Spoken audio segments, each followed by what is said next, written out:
News. सशक्त महिला सशक्त समाज ऑपरेशन प्रस्थान अंतर्गत ॲडव्होकेट सीमा तेलंगे यांचे महिलांना कायदेशीर साक्षरतेचे सशक्त मार्गदर्शन। यवतमाळ जिल्हा पोलीस दलाच्या ऑपरेशन प्रस्थान मोहिमेअंतर्गत आयोजित विशेष निवासी कराटे प्रशिक्षण शिबिरात महिला सक्षमीकरणाला दिशा देणारे एक लोकेशन यवतमाळ महत्त्वपूर्ण पाऊल उचलण्यात आले आहे। या शिबिरात प्रमुख मार्गदर्शक म्हणून उपस्थित ॲडव्होकेट सीमा तेलंगे यांनी महिलांच्या मूलभूत हक्कांवर आणि संरक्षणासाठी असलेल्या कायद्यांवर प्रभावी मार्गदर्शन केले।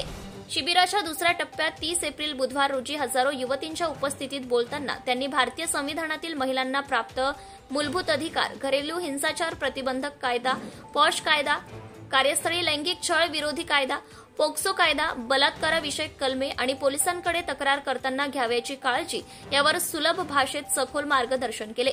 स्वतःचा आत्मविश्वास वाढवा, कायद्याची माहिती ठेवा आणि गरज पडल्यास निर्भीडपणे उभे राहा। शिक्षणासोबतच कायदेशीर साक्षरता हे देखील सशक्त नागरिकत्वाची गरज आहे असे त्यांनी स्पष्टपणे सांगितले। या उपक्रमामागे जिल्हा पोलीस अधीक्षक कुमार चिंता यांची संकल्पना असून अप्पर पोलीस महासंचालक अश्वती दोर्जे, महिला व बाल अपराध प्रतिबंधक विभाग यांचे विशेष सहकार्य लाभले। कार्यक्रमाला assistant police inspector Shubhangi Gulhane, निरीक्षक शीतल मालते, सहाय्यक निरीक्षक नीलिमा सातव, उपनिरीक्षक अलका निस्ताने, महिला अंमलदार अर्चना सानप, मालती तरोणे, तसेच जिल्ह्याच्या विविध भागांतून आलेल्या महिला पोलीस अधिकारी व युवती मोठ्या संख्येने सहभागी झाल्या होत्या।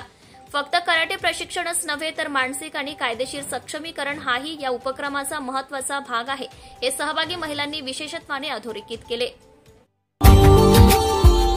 Subscribe now and press the bell icon. Never miss an update.